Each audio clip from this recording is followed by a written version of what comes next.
वचन, सत्य वचन, अमर वचन, जीवित वचन, दिव्य वचन, सत्य वचन, अमर वचन, जीवित वचन। साई बाबा बनी बाबा बगैर सनी रे सनी रे सनी रे सनी रे सा। दिव्य वचन, सत्य वचन, अमर वचन, जीवित वचन, दिव्य वचन, दिव्य वचन।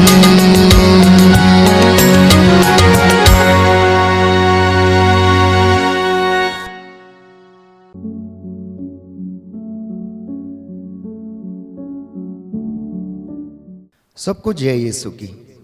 प्रभु यीशु के सामर्थी नाम में मैं आप सभी का हार्दिक स्वागत करता हूं। प्रियजनों, इंसान की फितरत है शिकायत करना। इंसान हर एक चीज के लिए शिकायत करने के लिए तैयार रहता है। हमेशा उन चीजों को देखता है जिनको वो प्राप्त नहीं कर पाता है और इसीलिए शिकायत करने लगता है। पर बाइबल हमें बताती है, शोक गीत अध्याय 3 पद संख्या 39, कि मनुष्य शिकायत क्यों करे। इससे कहीं अच्छा है कि वह अपने पापों पर नियंत्रण रखे। लेकिन इंसान इन बातों पर मनन चिंतन करने में असमर्थ है। वो बहुत जल्दी अन्य लोगों में दोष खोजने लगता है, परंतु अपने आचरण को नहीं देखता। वो अपने आचरण पर नजर नहीं डालता है। इसलिए सुसमाचार में प्रभु यीशु ने भी कहा कि जब तुम्हारी अपनी ही आंख में धरन है तो तुम अपने भाई की आंख में तिनका क्यों देखते हो। और बाइबल इसके विषय में स्पष्ट है कि इंसान को सबसे पहले शिकायत ना करके अपने आचरण को देखना चाहिए, उस पर मनन चिंतन करना चाहिए और उस पर नियंत्रण रखना चाहिए। अगले वचन में लिखा है कि हम अपने ही आचरण की जांच करें और परीक्षा करें और प्रभु की ओर अभिमुख हो जाएं। तो इंसान के लिए अत्यंत आवश्यक है कि वह अपने ही आचरण की जांच करे और उसके बाद उसकी परीक्षा करे और प्रभु की ओर अभिमुख हो जाए। क्योंकि बाइबल हमें बताती है, शोक गीत अध्याय 3 पद संख्या 22 में, कि प्रभु की कृपा बनी हुई है, उसकी अनुकंपा समाप्त नहीं हुई है, वो हर सवेरे नई हो जाती हैं, उसकी सत्य प्रतिज्ञता अपूर्व है। तो अधिकांश लोग ये नहीं जान पाते, ये नहीं समझ पाते कि ईश्वर की कृपा हर दिन हर सवेरे मनुष्य के लिए नई होती है, क्योंकि वह सत्य प्रतिज्ञ ईश्वर है। वो सहज ही द्रवित हो जाता है और इंसान को आशीष प्रदान करता है और उसके कल्याण के विषय में सोचता है। एक व्यक्ति जिसको शिकायत करने का बड़ा शौक था, वो हमेशा उलझनों में फंसा रहता था, नित्य प्रतिदिन अपने भाग्य को कोसता और ईश्वर को दोष देता था और उससे शिकायत करने लगता था। एक दिन उसने परमेश्वर से कहा कि आखिर ये क्या बात है, आप मेरे जीवन में ये पूरा क्यों नहीं होने देते, आप मुझे यूं ही क्यों छोड़ देते हैं। मेरी तो किस्मत ही फूटी है, अच्छा होता कि मैं पैदा ही ना हुआ होता, क्योंकि मेरे काम बनते बनते बिगड़ जाते हैं। और एक दिन वो शिकायत करने लगा, देखिए प्रभु, आज मेरा अलार्म नहीं बजा और मुझे उठने में देर हो गई है। अब मैं देर से उठा हूं और दफ्तर जाने के लिए जैसे ही तैयार हुआ हूं और जैसे ही मैंने अपना स्कूटर चालू किया तो वो भी खराब हो गया। मुश्किल से एक रिक्शा मिला है और वो भी पंचर हो गया है। जल्दीबाजी में मैं अपना टिफिन भूल गया हूं और कैंटीन में जो मुझे भोजन मिला वो भी खराब निकला। मुश्किल से वहां पर एक सैंडविच मिली थी, लेकिन उसका भी स्वाद मैं ले नहीं पाया क्योंकि वो भी खराब निकली। कहीं से फोन पर एक बिजनेस के संबंध में बातचीत चल रही थी और जैसे ही वो पूरी होने वाली थी मेरा फोन बंद हो गया। अब मैं पूरे दिन भर में हताश हो गया और सोचा कि घर में जाकर मैं आराम करूंगा। और जैसे ही मैंने जाके अपने शयन कक्ष में एसी को ऑन किया तो बिजली चली गई। हम अपने जीवन में परख करके देखें कि क्या हमारे साथ भी ऐसा ही वाकया होता है या नहीं। हम भी अपने जीवन में इन तमाम चीजों को महसूस करते हैं। तो ईश्वर ने इस मनुष्य को जवाब दिया, ध्यान से सुनो, आज सारा दिन तुझ पर मुसीबत आने वाली थी, इसलिए मैंने अपना देवदूत भेजकर तेरा अलार्म बंद कर दिया और तुझे उठने में देरी हो गई। तेरा एक्सीडेंट होने वाला था, इसलिए मैंने तेरा स्कूटर खराब कर दिया। कैंटीन में जो खाना तू खाने वाला था उससे तेरी मौत हो सकती थी, इसलिए मैंने वो खराब कर दिया। जिस व्यक्ति से तू फोन पर बिजनेस के विषय में बातचीत कर रहा था वो धोखेबाज था और तुझे लूटना चाहता था, इसलिए मैंने तेरे फोन को ऑफ कर दिया। और जब निराश और हताश होकर तू घर लौटकर आराम करने के विषय में सोच रहा था, उस घर में शॉर्ट सर्किट होने वाला था और मैंने बिजली गुल कर दी, क्योंकि मैं तेरे कल्याण की बातें सोचता हूं। इसलिए बाइबल हमें बताती है प्यारे भाइयों और बहनों कि तेरे रास्ते मेरे रास्ते नहीं हैं, तेरी सोच मेरी सोच नहीं है, तुम्हारे विचार मेरे विचार नहीं है। लेकिन इंसान इन बातों को समझने में असमर्थ है, क्योंकि वह अभी तक अपने आप को उस अगम्य सर्वव्यापी हर जगह विद्यमान आदि अंत अल्फा ओमेगा सदा एक रूप रहने वाले परमेश्वर से अभी भी संयुक्त नहीं हो पाया है। हम उसको अनुभव करने में असमर्थ हैं, क्योंकि हम अपने ही स्वार्थ के विषय में सोचते और दिन रात एक दूसरे के ऊपर दोषारोपण करते रहते हैं और शिकायतें करते रहते हैं। और बाइबल हमें समझाती है कि हम शिकायतें ना करके बल्कि अपने आचरण पर नजर डालें। हम अपने आचरण को परखें, अपने अंतःकरण की जांच करें और प्रभु की ओर अभिमुख हो जाएं।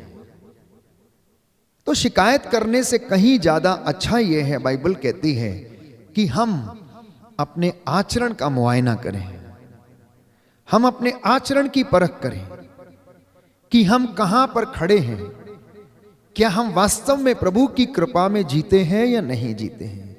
इसलिए स्तोत्रकार कहता है भजन संहिता 123 में, हमें अपनी आंखें स्वर्ग की ओर उठानी चाहिए, जिससे कि हमें वहां से कृपा मिले और वो हमारी आवश्यकताओं में हमारी सहायता करेगी। इस बात को इब्रानियों के पत्र अध्याय 4 पद संख्या 16 में और अच्छी तरह से संत पौलुस स्पष्ट करता है कि हम भरोसे के साथ अनुग्रह के सिंहासन के पास जाएं, जिससे कि हमें दया मिले और वो दया हमारी आवश्यकताओं में हमारी सहायता करेगी। तो प्रियजनों, ये संसार एक धारा है, ये एक नदी के समान है जो निरंतर बहती रहती है। और इस बहती धार में प्यारे भाइयों और बहनों, शायद ही कोई व्यक्ति अपने जीवन के विषय में सोचता है।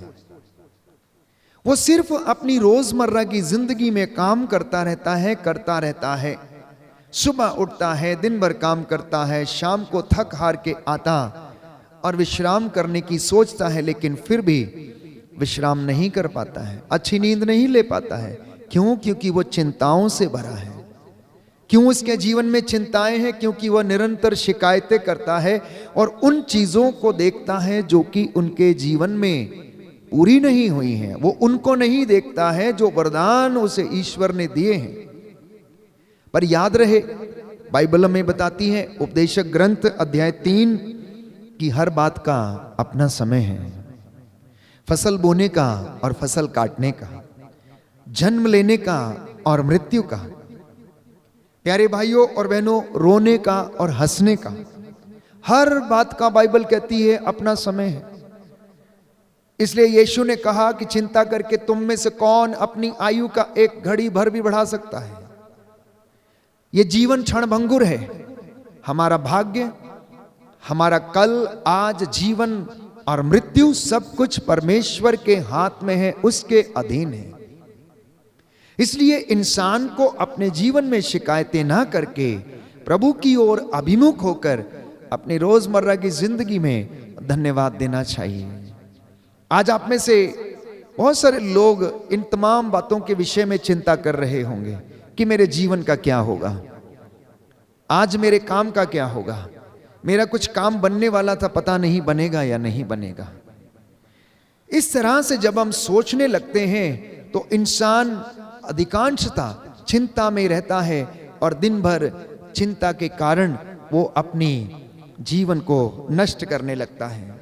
तो संत पौलुस कहता है एफेसियों के पत्र अध्याय 5 पद संख्या 16 से 17 में, ये दिन बुरे हैं इसलिए आप लोग वर्तमान समय से पूरा पूरा लाभ उठाएं, ना समझ घोड़े या खच्चर के जैसे ना बने, जिन्हें लगाम लगाकर रोकने की आवश्यकता पड़ती है। संत पौलुस इस बात को स्पष्ट करता है कि आप लोगों ने, प्यारे भाइयों और बहनों, परमेश्वर को ग्रहण किया है, यीशु की शिक्षा को आपने ग्रहण किया है, इसलिए अब आप ना समझ ना बने, ना समझ घोड़े या खच्चर की तरह ना बने, बल्कि आप प्रभु के पुत्र पुत्रियां बनकर उसके अनुग्रह में आगे बढ़ने की कोशिश करें, क्योंकि ये दिन बुरे हैं। तो इस बात को समझिए कि हमारा भविष्य हमारे हाथ में नहीं है, वो आज भर का है। हमारा आने वाला कल, प्रियजनों, आज भर के ऊपर निर्भर करता है। और यदि कोई व्यक्ति अपने वर्तमान को अच्छा नहीं बनाता तो स्वाभाविक है कि उसका भविष्य भी अच्छा नहीं होगा। लूकास के सुसमाचार में एक सुंदर उदाहरण प्रभु हमें देता है। अध्याय 19 पद संख्या 17 में हम पढ़ते हैं कि प्रभु का वचन हमें बताता है। लूकास का सुसमाचार अध्याय 19 पद संख्या 17। स्वामी ने उससे कहा, शाबाश भले सेवक, तुम छोटी से छोटी बातों में ईमानदार निकले, इसलिए तुम्हें 10 नगरों पर अधिकार मिलेगा। दूसरे ने आकर कहा, स्वामी, आपकी एक अशर्फी ने 5 अशर्फियां कमाई हैं। और स्वामी ने उससे भी कहा, तुम्हें 5 नगरों पर अधिकार मिलेगा। तब तीसरे ने आकर कहा, स्वामी, देखिए यह आपकी अशर्फी है, मैंने इसे एक अंगोछे में बांध रखा था। मैं आपसे डरता था क्योंकि आप कठोर हैं, आपने जो जमा नहीं किया उसे आप निकालते हैं, और जो नहीं बोया उसे लुनते हैं। स्वामी ने उससे कहा, दुष्ट सेवक, मैं तेरे ही शब्दों से तेरा न्याय करूंगा। तू जानता था कि मैं कठोर हूं, मैंने जो जमा नहीं किया मैं उसे निकालता हूं, और जो नहीं बोया उसे लुनता हूं। तो तूने मेरा धन महाजन के यहां क्यों नहीं रख दिया? तब मैं लौटकर उसे सूद के साथ वसूल कर लेता। और स्वामी ने वहां उपस्थित लोगों से कहा, इससे वह अशर्फी ले लो, और जिसके पास 10 अशर्फियां हैं उसी को दे दो। इसी बात को संत पौलुस स्पष्ट करता है कि आप लोग वर्तमान समय का पूरा पूरा लाभ उठाएं।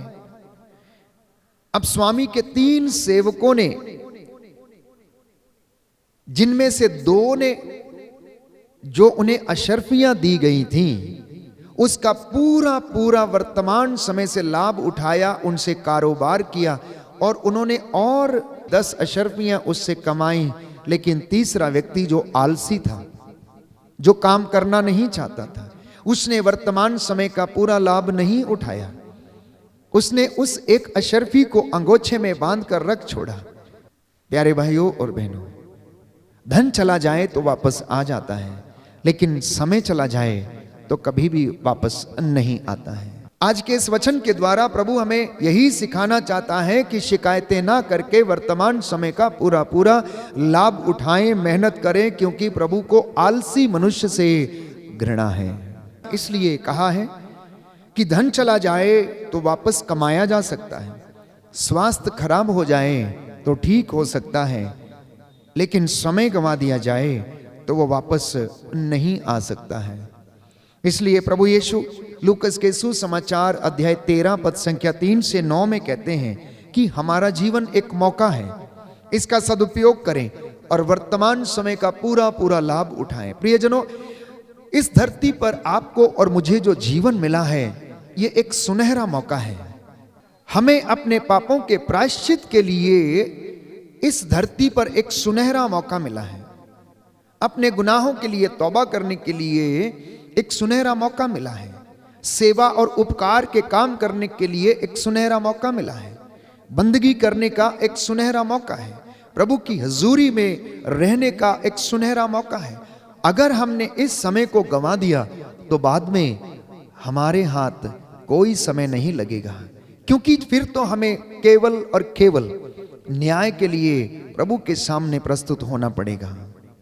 इसलिए आज जब आप दिव्य वचन कार्यक्रम के माध्यम से जब आप ये वचन सुन रहे हैं, तो मेरी यही आशा है और यही प्रार्थना है कि परमेश्वर का ये वचन आपको मोटिवेट करे, आपकी हौसला अफजाई करे, ताकि आज पूरे दिन भर में आप शिकायतें ना करके परमेश्वर से पाए हुए हर एक वरदान के लिए आप प्रभु को धन्यवाद दें। आज के दिन में जो आप कार्य कर रहे हैं, उनसे पूरा पूरा लाभ उठाएं और प्रभु को धन्य कहें। मत्ती का सुसमाचार अध्याय 24 पद संख्या 37 में हम पढ़ते हैं कि यीशु ने कहा कि नूह के उदाहरण से हमें सीखना चाहिए। उत्पत्ति ग्रंथ अध्याय 6 में नूह के विषय में बताया गया है कि नूह से परमेश्वर ने कहा कि वह एक पोत बनाए, पशु पक्षियों का एक एक जोड़ा उसमें रखे, और मैदानी इलाकों में जितने भी लोग वहां पर रहते थे, जब उन्होंने देखा कि नूह इस तरीके से कार्य कर रहा है तो उन्होंने उसका मजाक उड़ाया। नूह ने उनसे कहा, देखो जल प्रलय आने वाला है, तुम आज भी सुधर जाओ और परमेश्वर जैसा कहता है तुम वैसा करो। लेकिन वे लोग शादी ब्याह रचते रहे, मौज मस्ती करते रहे और दावतें उड़ाते रहे। किसी ने उसकी बात पर ध्यान नहीं दिया, और बाइबल कहती है परमेश्वर ने 40 दिन और 40 रात लगातार धरती के ऊपर वर्षा भेजी और जल प्रलय आ गया। समय रहते समय नूह ने जो प्रयत्न किया था, जो जहाज बनाकर जो प्रबंध उसने किया था, पशु पक्षियों के एक एक जोड़े को बचाने के लिए वो उसमें सफल रहा, लेकिन बाकी सब के सब नष्ट हो गए। एक सुंदर कहावत है हिंदी में, तब पछताए क्या होत जब चिड़ियां चुग गई खेत।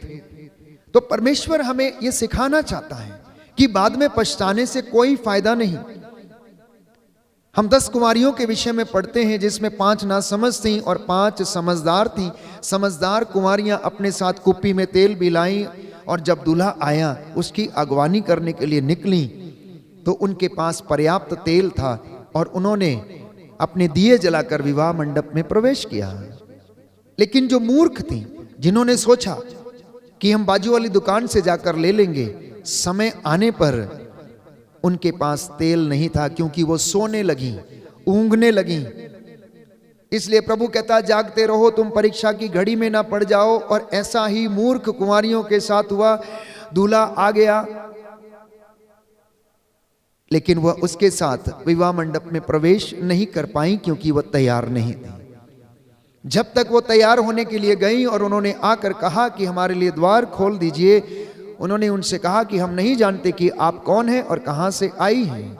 ऐसा ही हमारे साथ भी हो सकता है। इसलिए हमें सचेत रहना है, जागते रहना है। हमारी आध्यात्मिकता, हमारे पुण्य के काम, हमारे सेवा के काम, हमारी उदारता, प्यारे भाइयों और बहनों, ये हमेशा हमेशा सजग रहे।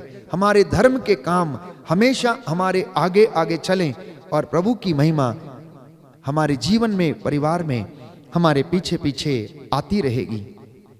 इसलिए संत पौलुस कहता है फिलिपियों के पत्र अध्याय 2 पद संख्या 12 में कि आप डरते कांपते हुए अपनी मुक्ति के कार्य में लगे रहें। क्योंकि अगर हम अपनी मुक्ति के कार्य में लगे नहीं रहते हैं तो हम लोग नष्ट हो जाएंगे। लूकस का सुसमाचार अध्याय 21 पद संख्या 34 से 36 तक, सावधान रहो कहीं ऐसा ना हो कि भोग विलास, नशे और इस संसार की चिंताओं से तुम्हारा मन कुंठित हो जाए और वह दिन फंदे की तरह अचानक तुम पर आ गिरे, क्योंकि वह दिन समस्त पृथ्वी के सभी निवासियों पर आ पड़ेगा। इसलिए हर व्यक्ति को सावधान रहने की आवश्यकता है।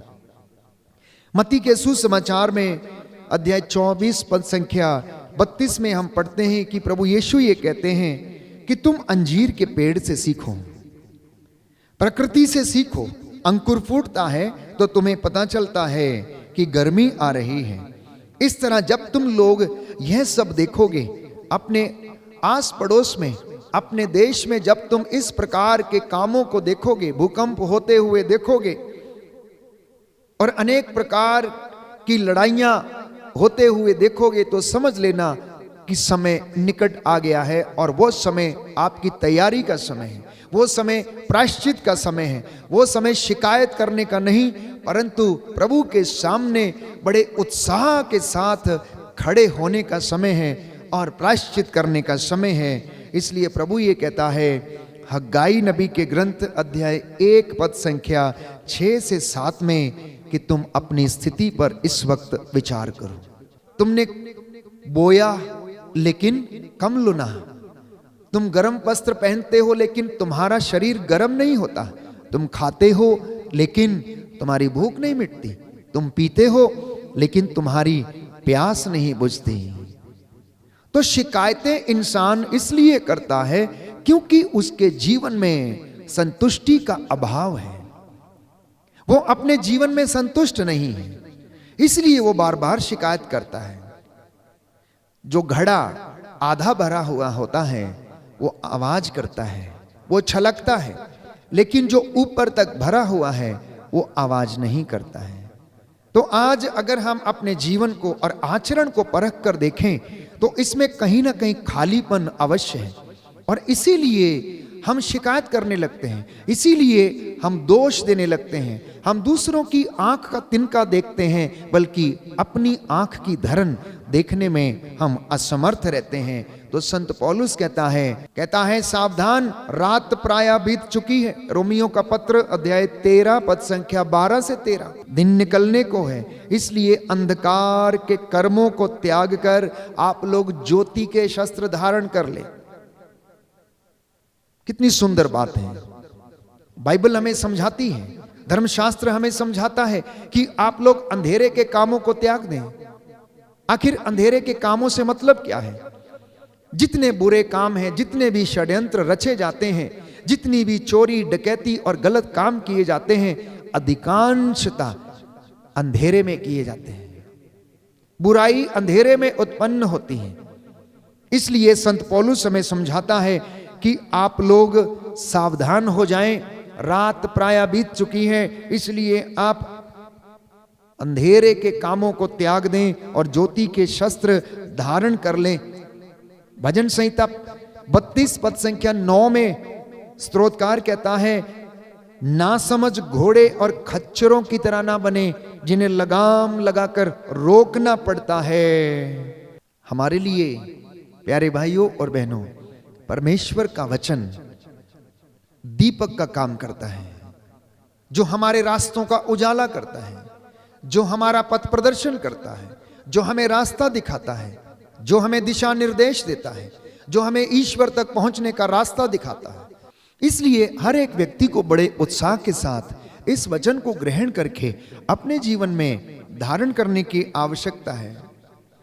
परंतु विडंबना है कि अनेक लोगों ने इस वचन को सुना अवश्य है, शायद पढ़ा भी है, लेकिन इसे अपने जीवन में आत्मसात नहीं किया है।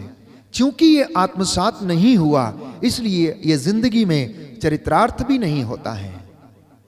आत्मसात का मतलब है डाइजेस्ट करना, और जब तक कोई डाइजेस्ट चीज नहीं होती है उसका फल हमें नहीं मिलता है।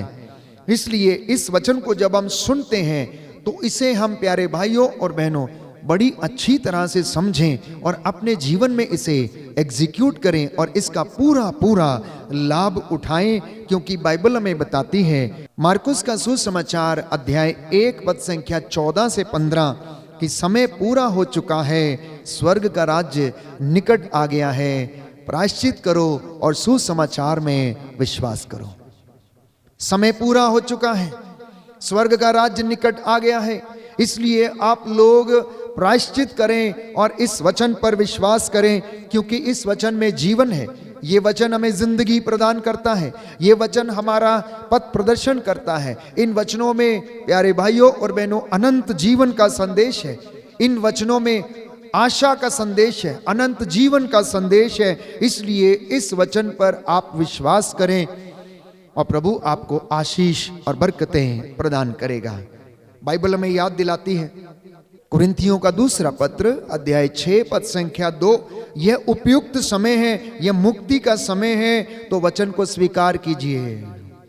कई लोग कहते हैं कि अभी समय नहीं आया है, अभी कुछ नहीं हुआ, अभी कर लेंगे, वचन पढ़ लेंगे, आज नहीं कल कर लेंगे, कोई बात नहीं, चलता है। इस धारणा को त्याग दें, इन विचारों को त्याग दें और प्रभु से विनती करें और इस वचन को स्वीकार करें, क्योंकि संत पौलुस कहता है, this is the right time, this is the time of your solvation.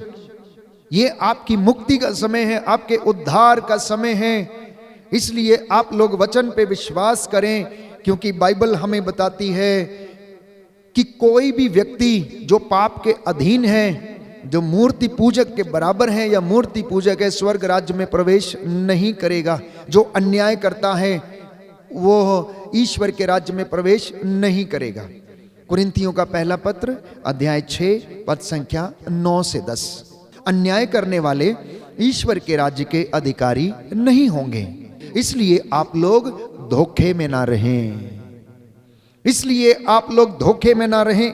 व्यभिचारी, मूर्ति पूजक, परस्त्रीगामी और पुरुषगामी, चोर, लोभी, शराबी, निंदक और धोखेबाज ईश्वर के राज्य के अधिकारी नहीं होंगे। अगर ये लोग प्रायश्चित नहीं करेंगे, ईश्वर की ओर अभिमुख नहीं होंगे, तो प्यारे भाइयों और बहनों, इनमें से कोई भी ईश्वर के राज्य में प्रवेश नहीं करेगा।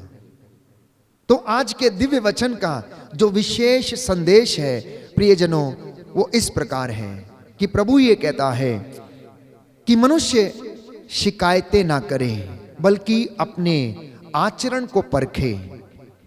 अपने आचरण को परखने के बाद वो ईश्वर की ओर अभिमुख हो जाए और ईश्वर से अपने गुनाहों के लिए तौबा करे।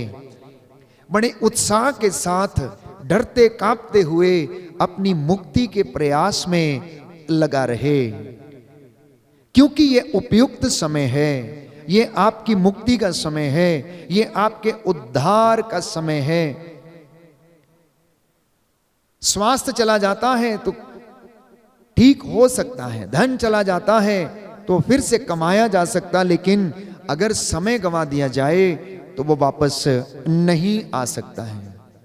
इसलिए प्रियजनों, प्रभु से कृपा मांगे कि प्रभु आज का ये वचन मेरे जीवन में 100 गुना फल लाए, ये मेरी हौसला अफजाई करे, ये मुझे सांत्वना दे, जिससे कि मैं तेरी कृपा में बढ़ता जाऊं और इन वचनों के द्वारा मैं आशीष प्राप्त करूं। इसी विशेष कृपा के लिए मैं आपके लिए प्रार्थना करूंगा।